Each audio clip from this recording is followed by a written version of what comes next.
میرے خیال ہے پھر ہمیں اپنی زندگی کے اندر غور و فکر کرنا چاہیے کہ جب علی بن ابی طالب جیسی عظیم ہستی یہ کہیں کہ سفر طولانی اور ظاہرہ کم ہے، پھر ہمیں تو بہت زیادہ ظاہرہ کی ضرورت ہے، ہمیں تو بہت زیادہ اپنے آپ کو متقی اور پرہیزگار بنانے کی ہمیں کوشش کرنی چاہیے، بہت زیادہ ضرورت ہے تقویٰ کی۔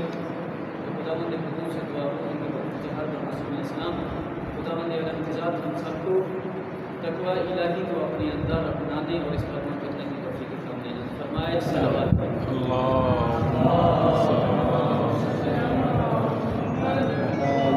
دوسری بات، پیغمبر اسلام کی ایک حدیث آپ کے سامنے بیان فرمائی ہے، جس میں اللہ کے رسول سے بھی یہ ہے اور یہ چھٹے امام سے بھی ہے، چھٹے امام سے کسی اور قریب سے، لیکن پیغمبر اسلام سے جو اس روایت ہوئی ہے کہ من اصبح لم یحتم بامور المسلمین فلیس منا یا فلیس مسلم۔ دو اعتبار سے یہ حدیث بیان ہوئی ہے کہ اللہ کے رسول فرماتے ہیں کہ اگر کوئی انسان اس حال میں صبح کرے کہ اس کو دنیا کے بارے میں کوئی خبر نہ ہو، دنیا کے امور کے بارے میں کوئی خبر نہ ہو، مسلمانوں کے بارے میں کوئی خبر نہ ہو، دنیا کے مظلوموں کے بارے میں اس کو کوئی خبر نہ ہو، تو اللہ کے رسول فرماتے ہیں کہ وہ مسلمان نہیں ہے۔ اچھا، یہاں پر اللہ کے رسول نے مومن کی بات نہیں کی، بات کس کی ہے؟ مسلمان کی۔ بعض اوقات ہمارے ہاں ہم اپنے ذہن میں یہ شبہ ایجاد کر لیتے ہیں کہ ہم تو شیعہ ہیں، تو لہٰذا اگر کوئی سنی ہے تو اس کے بارے میں تو ہماری کوئی ذمہ داری نہیں بنتی، اور اگر سنی ہے تو وہ کہتے ہیں کہ فلاں شیعہ ہے، تو سنی کہتے ہیں جی شیعوں کے بارے میں تو ہماری کوئی ذمہ داری نہیں بنتی، جبکہ اللہ کے رسول نے نہ کسی شیعہ کی بات کی ہے، نہ کسی سنی کی بات کی ہے، نہ کسی مومن کی بات کی ہے، بلکہ بات کس کی ہو رہی ہے؟ مسلمان کی۔ کوئی بھی اپنے آپ کو مسلمان کہتا ہے، لا الہ الا اللہ محمد الرسول اللہ، جو پڑھتا ہے وہ کیا ہے؟ مسلمان۔ تو یہ بات مسلمان کی ہے، نہ یہ کسی مومن کی ہے، نہ یہ بات سنی کی ہے، نہ وہ شیعہ کی ہے، کسی کی بھی بات نہیں ہے، مسلمان کے بارے میں ہے کہ اللہ کے رسول فرماتے ہیں اگر کسی مسلمان کو، یعنی کوئی مسلمان اس حالت میں اپنا دن گزارے، اس حالت میں اپنی صبح کرے کہ اس کو کسی دوسرے مسلمان کے بارے میں کوئی خبر نہ ہو، کوئی پتہ نہ ہو، تو اللہ کے رسول فرماتے ہیں کہ وہ ہم میں سے نہیں ہے، یا وہ مسلمان نہیں ہے۔ تو لہٰذا دنیا کے حالات سے ہمیں آگاہ ہونا چاہیے، ہمیں پتہ ہونا چاہیے، اپنے معاشرے کے بارے میں بھی پتہ ہونا چاہیے، اپنے حالات کے بارے میں بھی ہمیں پتہ ہونا چاہیے، ہمسائے کے حالات کے بارے میں، اپنے محلہ کے بارے میں، اپنے علاقے والے، اپنے ملک کے بارے میں، اور عالمی حالات کے بارے میں بھی ہماری نگاہ ہونی چاہیے، ہمیں پتہ ہونا چاہیے کہ اس وقت کیا ہو رہا ہے۔ ٹائم مختصر ہے، تھوڑے سے وقت میں جو موجودہ ایشو ہے فلسطین اسرائیل والا، اس پہ تھوڑی سی بات کرنا چاہتا ہوں۔ یہ فلسطین آپ نے سنا ہوا ہے، اور ہم بھی شاید آپ میں سے جو بزرگان بیٹھے ہیں جنہوں نے کچھ تعلیم حاصل کی ہے، تو بچپن میں جب ہم تیسری چوتھی یا پانچویں کلاس میں ہوا کرتے تھے، تو اس میں معاشرتی علوم کی کتاب میں 3 مسئلے اس وقت ہوا کرتے تھے، ایک مسئلہ قبرص کا مسئلہ، اور ایک مسئلہ فلسطین، اور ایک مسئلہ کشمیر۔ آج کل وہ مسائل شاید مطالعہ یا معاشرتی علوم کے اندر وہ ختم کر دیے ہیں، شاید جو بزرگ بیٹھے ہیں جنہوں نے وہ مطالعہ یا وہ معاشرتی علوم پڑھی تھی، تو اس دور میں وہ ہوتے تھے یہ مسئلہ آج کا نہیں، یہ مسئلہ فلسطین یہ آج کا مسئلہ نہیں۔ اچھا، فلسطین ایک ایسی جگہ ہے کہ اس فلسطین کے ساتھ جتنے مذاہب دنیا کے ہیں نا، اس فلسطین کے ساتھ مذہبی رابطہ تمام مذاہب کا ہے۔ یہ نہیں ہے کہ یعنی صرف مسلمانوں کا رابطہ ہے۔ دیکھیں ہمارا یعنی قبلہ اول بیت المقدس وہ وہیں پر ہے، یعنی فلسطین کے اندر، اچھا پھر جتنے مذاہب ہیں تمام مذاہب کا مذہبی رابطہ کسی نہ کسی حد تک وہ فلسطین کے ساتھ جڑا ہوا ہے. مسلمانوں کا بھی ہے، باقی جتنے مذاہب ہیں ان کا بھی، لیکن باقیوں کے مقدسات جو ہیں وہ اتنے موجود نہیں ہیں. مسلمانوں کے مقدسات ابھی تک واضح ہیں اور ظاہر ہیں. مثلا مسجد اقصیٰ قبلہ اول موجود ہے، جس کی طرف پیغمبر اسلام نے بھی رخ کر کے نماز پڑھی ہے، یعنی مسجد اقصیٰ. تو بڑا مقام ہے اسلام کے اندر اس مسجد کو، کہ جس کا قرآن میں بھی تذکرہ ہے.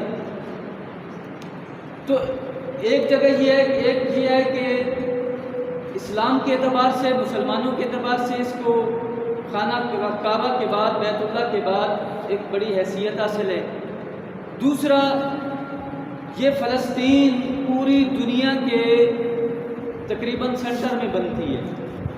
اور پھر جہاں پر جو قوم، اسرائیلی قوم، جس کو بنی اسرائیل قرآن مجید کے اندر بنی اسرائیل کہہ کے پکارا گیا ہے، اور یہ حضرت یعقوب کی اولاد، جو حضرت یعقوب کے 12 بیٹے تھے، ان میں سے ایک بیٹے کا نام تھا یہودا، اور جو حضرت یوسف کے ساتھ تعصب رکھتے تھے اور حضرت یوسف کو انہوں نے کنویں میں ڈال دیا.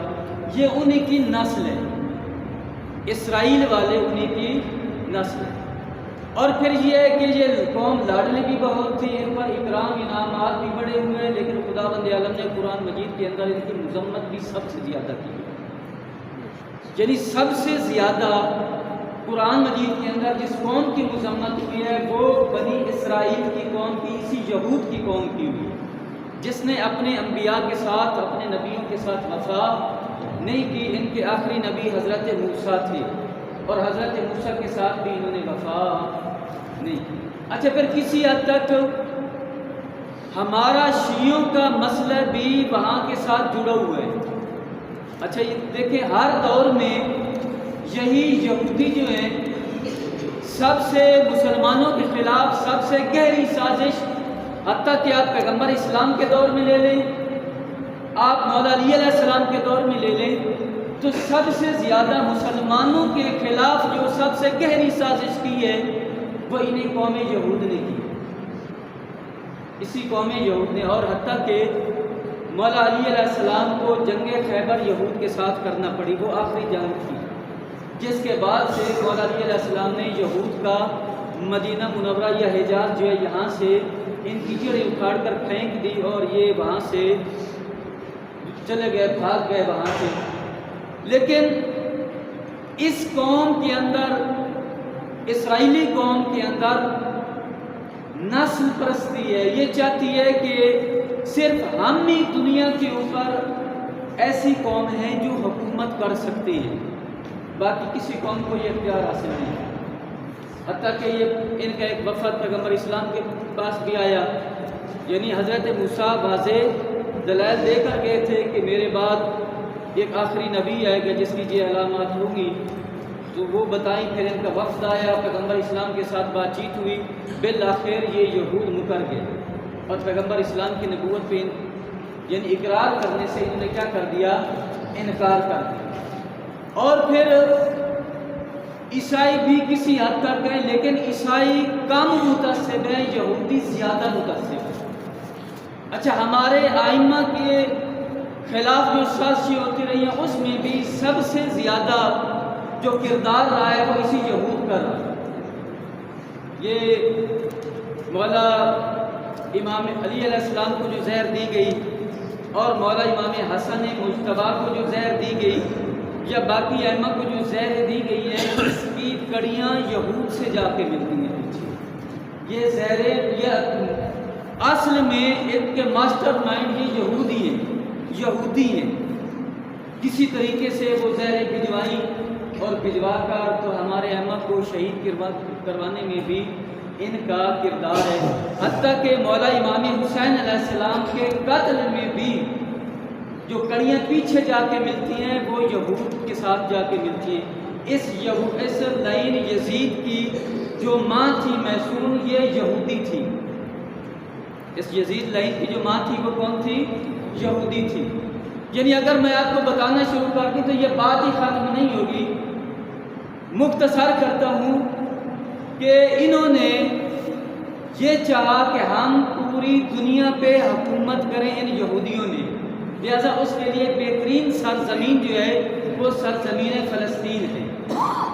آہستہ آہستہ پہلے جنگ عظیم لگی، پھر دوسری جنگ عظیم، ان جنگ عظیم کے دوران دنیا میں جو بھاگے ہوئے تھے یہودی، یہ مغربی طاقتوں نے ان یہودیوں کو وہاں سے لا کر فلسطین کے اندر بسایا، مسلمانوں کو در بدر کرنا شروع کر دیا۔ یعنی یہ جو آپ یہ سمجھ رہے ہیں کہ شاید یہ مارکا اب ان کا لگا ہے، یہ بات اب کی نہیں ہے، یہ بات 1948 کی ہے۔ 1948 سے لے کر آج تک فلسطینیوں کے اوپر ظلم ڈھائے جا رہے ہیں اور ان کو در بدر کیا جا رہا ہے، ان کی عورتوں کی عصمت دری کی جا رہی ہے، ان کی عورتوں کو قتل کیا جا رہا ہے، ان کے بچوں کو قتل کیا جا رہا ہے۔ یہ آج تک مسلسل یہ سلسلہ جاری و ساری تھا، آج تک مسلسل تقریباً اگر 1948 سے لے کر 2023 تک آپ لیں تقریباً یہ 70-71 سال کا شاید عرصہ بنتا ہے، 70-71 سال۔ لیکن ایک مرتبہ عرب ممالک نے یہ کوشش بھی کی تھی، 5 عرب ملک جس میں شام، مصر، اردن، لبنان، سعودی عرب، متحدہ عرب امارات، انہوں نے مل کر، کیونکہ اسرائیل نے کچھ شام کے علاقوں پر بھی قبضہ کیا ہوا ہے، کچھ لبنان کے علاقوں پر بھی قبضہ کیا ہوا ہے، اردن کو علاقوں پر بھی قبضہ کیا ہوا ہے، مصر کے علاقوں پر بھی قبضہ کیا ہوا ہے، اور اسی طرح باقی کچھ اور عربی ملک ہیں جن کے اوپر انہوں نے قبضہ کیا ہوا ہے، لیکن سب سے زیادہ قبضہ جو ہے وہ فلسطین کے اوپر ہے۔ ان سب نے مل کر 1948 کے بعد سے لے کر 1980 یا 1982 تک انہوں نے تقریباً عربی ممالک نے 5 جنگیں اسرائیل کے خلاف لڑی ہیں، لیکن کامیابی ان کو حاصل نہیں ہوئی۔ اچھا، فلسطینیوں کے اندر یہ جو سلسلہ تھا یہ مسلسل تھا۔ مثلا یہ سمجھ لیں کہ یہ پوری جگہ جو ہے یہ فلسطین کی ہے، جیسے میں آپ کو ہاتھ دکھا رہا ہوں، یہ فلسطین کی ہے۔ انہوں نے یہودی آ کر بسانے شروع کیے، قبضہ کرنا شروع کیا، یوں سمجھ لیں یہاں تک اتنا قبضہ اسرائیل کا فلسطین کے اوپر ہو گیا۔ 70 لاکھ فلسطینی مسلمان در بدر ہو چکے ہیں اس وقت تک، 70 لاکھ، اور تقریباً لاکھوں کی تعداد میں عورتیں، مرد، بچے اب تک مارے جا چکے ہیں، اب تک لاکھوں کی تعداد جو مارے جا چکے ہیں۔ اگر آپ دنیا کے نقشے میں اگر آپ فلسطین کو دیکھیں تو اب فلسطین کا جو علاقہ باقی رہ گیا ہے جس کو غزہ کی پٹی کہتے ہیں، غزہ کی پٹی، اس کی اب ٹوٹل یعنی دنیا کے نقشے میں فلسطین اب نظر نہیں آتا، اسرائیل نے اتنا قبضہ کر دیا۔ غزہ کی پٹی جو نظر آتی ہے ٹوٹل تقریباً 15 لاکھ سے 20 لاکھ مسلمانوں کی آبادی اب فلسطین کے اندر باقی رہ گئی۔ کتنی؟ 15 لاکھ سے 20 لاکھ مسلمان اب فلسطین کے اندر باقی رہ گئے، باقی سارا فلسطین ختم ہو گیا ہے، اسرائیل نے ہڑپ کر دیا، ختم۔ اب ان کا یہ منصوبہ تھا کہ یہ جو تھوڑی سی پٹی موجود ہے نا، اس کے اوپر بھی ہم قبضہ کریں، اگر اس پہ قبضہ کر لیتے ہیں، یہ کیونکہ درمیان میں ہے تو ہم آسانی کے ساتھ باقی مسلم ممالک پر بھی قبضہ کر سکتے ہیں، مصر پہ کر سکتے ہیں، اردن پہ کر سکتے ہیں، شام پہ کر سکتے ہیں، متحدہ عرب امارات پہ کر سکتے ہیں، اور سعودی عرب پہ کر سکتے ہیں، اور ساتھ ان کا ٹارگٹ جو بڑا دشمن ہے ایران، اس پہ بھی ہم قبضہ کر سکتے ہیں اگر اس پہ ہم کر لیں۔ لیکن اب تک جو فلسطینی ہیں یہ سمجھ رہے تھے کہ شاید پاکستان آئے گا، آ کر یہ ہماری جگہ پہ لڑے گا، سعودی عرب آئے گا یہ لڑے گا، یہ یمن آئے گا وہ لڑے گا، اردن لڑے گا، کوئی کسی دوسرے کی جگہ پر نہیں لڑتا۔ یعنی جب یہ عربی 5 ممالک اسرائیل کے ساتھ یہ 5 جنگیں کر چکے اور 5 عربی ممالک ہار چکے، تو 1982 سے لے کر 1985 تک مکتب اہل بیت کا ایک چھوٹا سا گروہ جسے حزب اللہ کہتے ہیں، جسے حزب اللہ کہتے ہیں، وہ اٹھا، اور 1982 سے لے کر 2006 تک حزب اللہ کی کافی جنگیں اسرائیل کے ساتھ ہو چکی ہیں اور حزب اللہ جیت چکا ہے۔ جب انہوں نے فلسطینیوں نے دیکھا کہ ان کے اندر کوئی طاقت ہے، ان کے اندر کوئی پاور ہے، عربیوں نے دیکھا کہ 5 ملک ہم ان کے مقابلہ نہیں کر سکے، ایک چھوٹی سی تنظیم وہ ان کا مقابلہ کیا ہے کر رہی ہے، اس وقت انہوں نے حماس والوں نے، فلسطین والوں نے رابطہ کیا حزب اللہ کے ساتھ کہ آپ کے پاس کون سی حکمت عملی ہے وہ ذرا ہمیں بھی بتائیں تاکہ ہم بھی مقابلہ کر کے ان کے ساتھ لڑیں۔ اچھا، پھر ایسا ایسا یہ سلسلہ چلتا رہا، بالآخر یہ فلسطین والے یہ چاہتے تھے کہ حزب اللہ والے یہ ہمیں کسی طرح سپورٹ کریں۔ یہ بات شہید قاسم سلیمانی کے ذریعے سے رہبر معظم تک پہنچی۔ رہبر معظم نے کہا کہ ہم وہاں جا کر نہیں لڑیں گے، ہم چاہتے ہیں ہر مسلمان جس پہ ظلم ڈھایا جا رہا ہے، ہم ایسی حکمت عملی ان کو بنا کر دیتے ہیں، ان کی اتنی مدد کرتے ہیں کہ اس کو اپنے پاؤں پہ کھڑا کرتے ہیں، اسے اپنے پاؤں پہ کھڑا کرتے ہیں۔ بالآخر آپ دیکھ رہے ہیں یمن کے اندر انصار اللہ 9 سال وہ جنگ کرتے رہے ہیں، بالآخر وہ کامیاب ہو گئے۔ حزب اللہ کامیابی کے دہانے پر ہے، حزب اللہ نے کامیابی اسرائیل سے حاصل کی ہے۔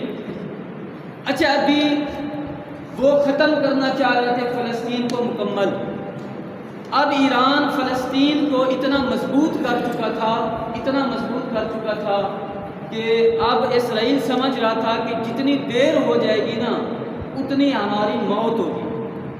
یہ کوشش کر رہے تھے کہ کسی طرح فلسطین پہ حملہ کیا جائے، لیکن وہ بھانپ چکے تھے، وہ جان چکے تھے کہ یہ حملہ کرنے والا ہے۔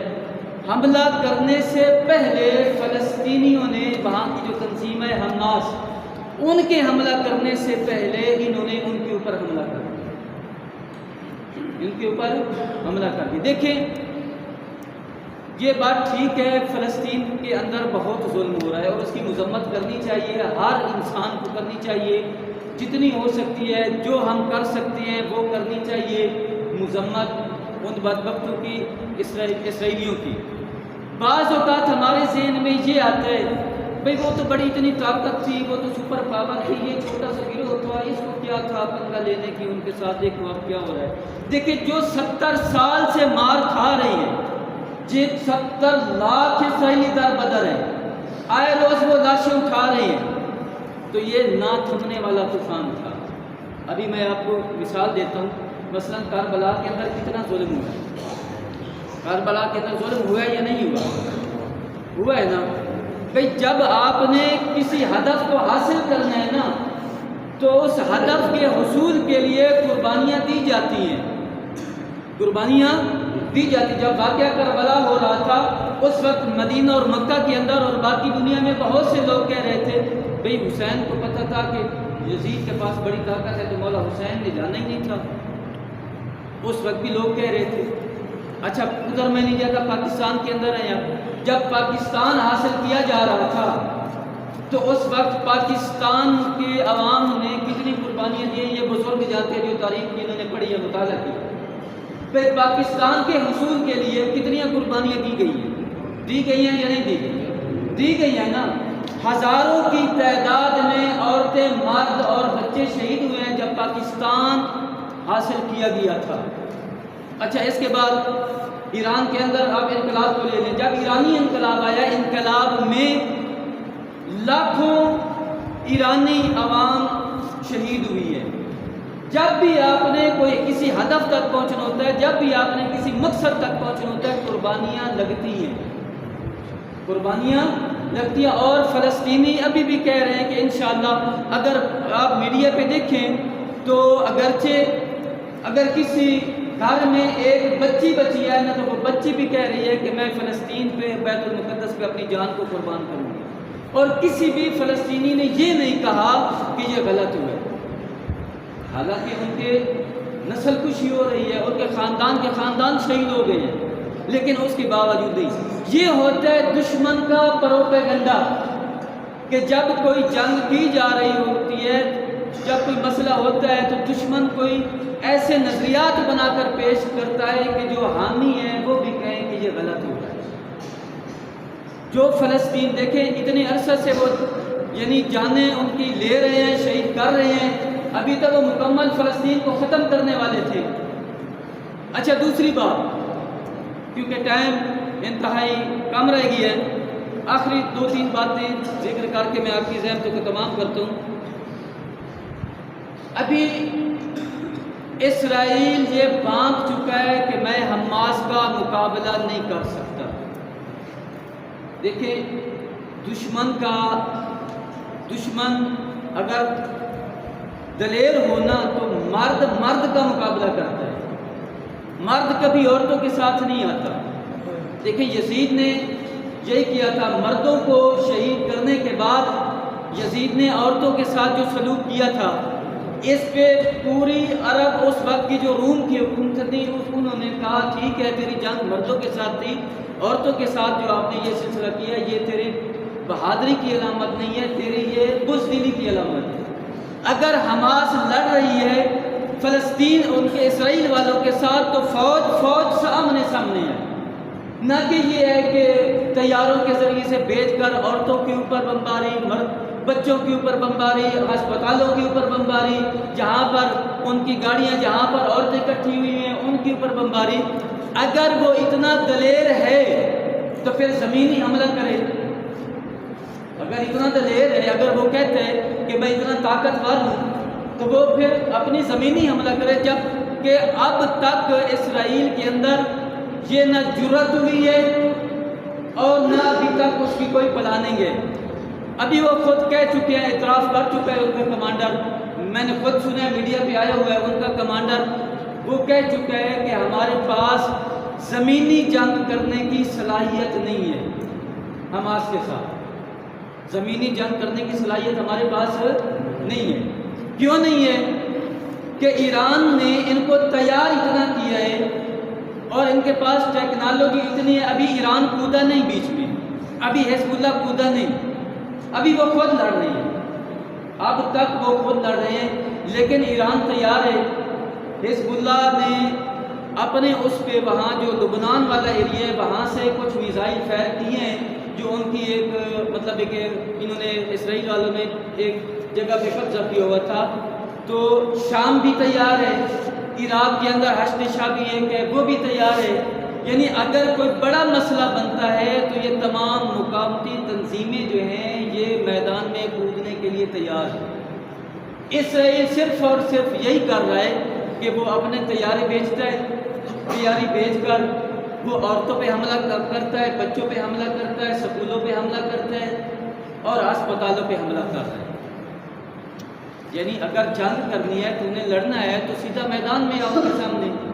یعنی بہت اس جنگ کے اندر فلسطینی فوجی بہت کم شہید ہوئے ہیں، سب سے زیادہ تعداد اسرائیلی فوجیوں کی ہے۔ جو میڈیا دیکھتے ہیں یہ باتیں آپ کو پاکستانی میڈیا نہیں بتائے گا، پاکستانی میڈیا نے تو ایسا بیان کیا ہے کہ گویا کہ فلسطین ختم ہو گئی، حماس ختم ہو گئی ہے، کوئی کچھ نہیں ہے۔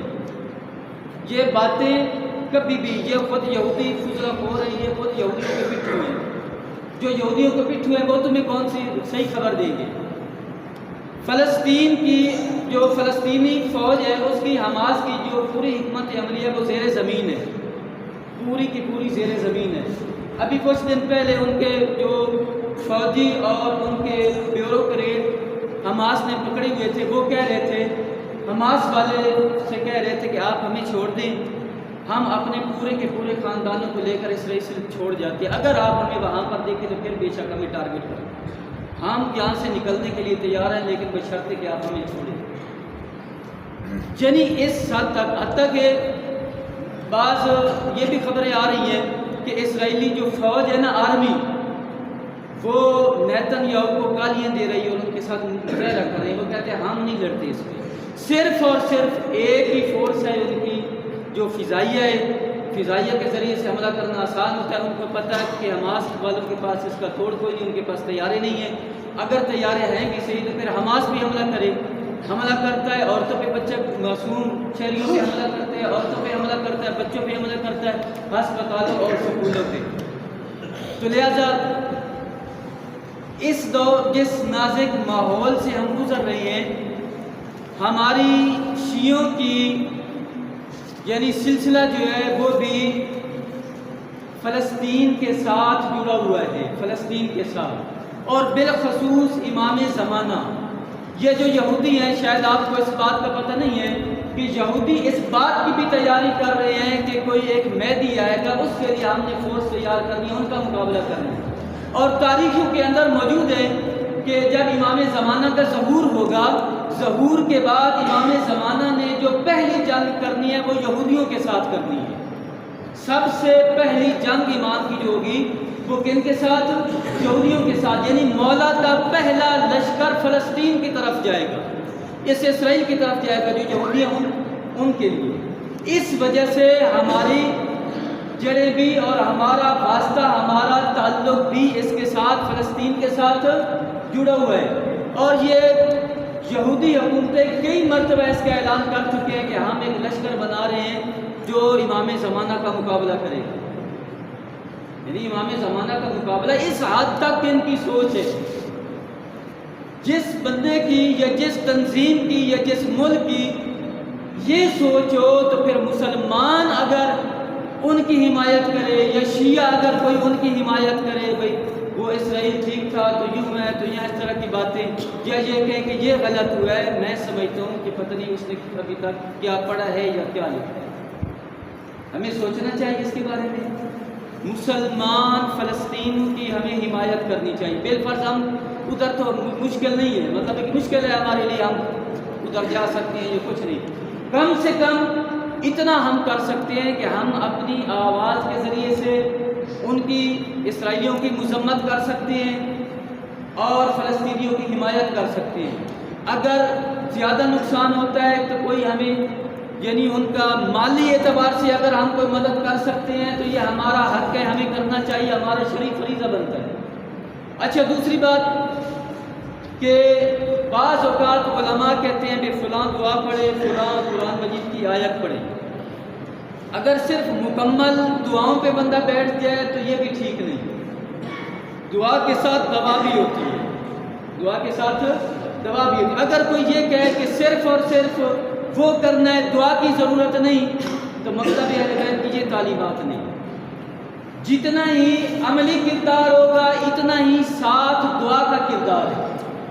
مثلا پیغمبر اسلام نے کہا کہ اب دعا سلاح المومن، دعا کیا ہے؟ مومن کا اصل ہے. ایک حیثیت دعا کی بھی بنتی ہے، تو لہٰذا ان کے لیے دعا بھی کی جائے. لیکن اگر کوئی یہ کہے کہ صرف دعاؤں پہ ہم کھڑے ہو جائیں، دعاؤں کی ضرورت نہیں ہے، باقی کچھ نہ کریں، مثلا فلسطین والے بھی بیٹھ جائیں بھائی سارے مسلمان دعا کر رہے ہیں، نہیں. دعا کے ساتھ دعا، عملی کردار ضروری ہے، عملی کردار کے ساتھ دعا ضروری ہے. اور بعض اوقات آپ نے سنا ہوگا بعض تنزیہ میسج چل رہے ہیں، جی بھائی دعا کی کیا ضرورت ہے، جس طرح دعا بیٹھ کر مانگ رہے ہیں. بھائی دعا کی اسلام کے اندر بڑی اہمیت ہے، دعا کی اسلام کے اندر بڑی اہمیت ہے، اور دعاؤں کا اثر ہوتا ہے، قرآن آیات کا اثر ہوتا ہے. لیکن وہ اثر تب ہوگا کہ جب آگے کردار بھی ادا کیا جا رہا ہوگا. اگر کردار ادا نہیں کیا جا رہا، آگے وہ لڑ نہیں رہے، تو پھر اس دعا کی کوئی اہمیت نہیں ہے. لہٰذا وہ وہاں پہ کردار ادا کر رہے ہیں، وہ لڑ رہے ہیں. لہٰذا جس حد تک دعا کا بنتا ہے سلسلہ، ہمیں کوشش کرنا چاہیے ان کے لیے ہمیں دعا بھی مانگنی چاہیے. جو بزرگان کہتے ہیں کہ فلاں دعا مانگنی چاہیے، وہ دعا مانگنی چاہیے. جس آیت کو کہتے ہیں وہ آیت پڑھنی چاہیے. لیکن اگر کوئی ان کے لیے مالی امداد کے لیے آتے ہیں تو ہمیں بڑھ چڑھ کر، اور ہم کچھ نہیں کر سکتے، کم سے کم ہم مالی امداد ان کے لیے کر سکتے ہیں. کم سے کم ہمیں اللہ تعالیٰ نے یہ اختیار تو دیا ہے، ہماری زبان آزاد چھوڑی ہے. آزاد زبان کے ذریعے سے ہم اسرائیل کی مذمت کر سکتے ہیں، فلسطینیوں کی حمایت کر سکتے ہیں. لہٰذا ہمیں کوشش کرنا چاہیے کہ یہ اس طرح کے جو پروپیگنڈے آتے ہیں تو اس سے ہمیں آگاہ رہنا چاہیے، اور آگاہ رہ کر جس حد تک ہماری فساد ہے، جس حد تک ہماری طاقت ہے، ہمیں اپنی آواز مظلوم فلسطینیوں کے لیے بلند کرنی چاہیے. صلوات محمد.